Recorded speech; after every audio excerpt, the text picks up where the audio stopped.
Well, it's hard to believe, but the semester's almost over. Time to practice some derivatives.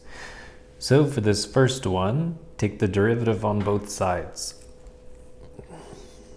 The derivative of the e function is the e function, but then don't forget the chain rule. You need to take the derivative of this y, so that's going to be y prime. And then on the other side, the derivative of natural log of x, that's 1 over x. And then solve for y prime. So divide both sides by e to the y.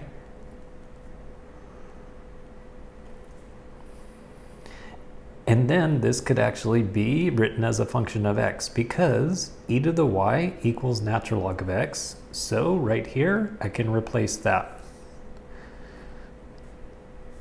So the final answer is 1 over x natural log of x. And then for part B, so this one, take the derivative. And so first do the power rule, the 2, bring it down in front and multiply, and then subtract 1. So that's going to leave 2 times sine of x. Now the chain rule. So now take the derivative of sine, which is cosine, and multiply.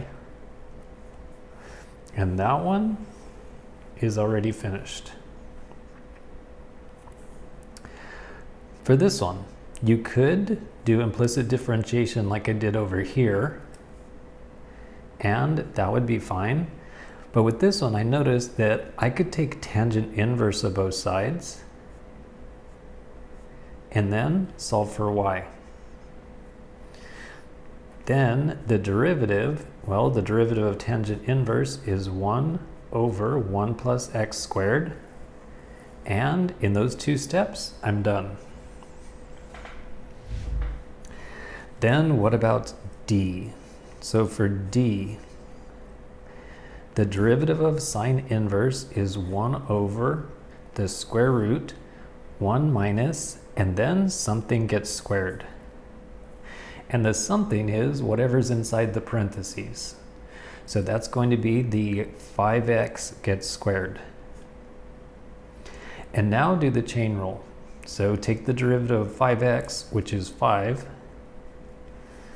and then this one should be simplified a little bit, like the numerator would just be 5. And in the denominator, we have the square root of 1 minus 25x squared. Perfecto.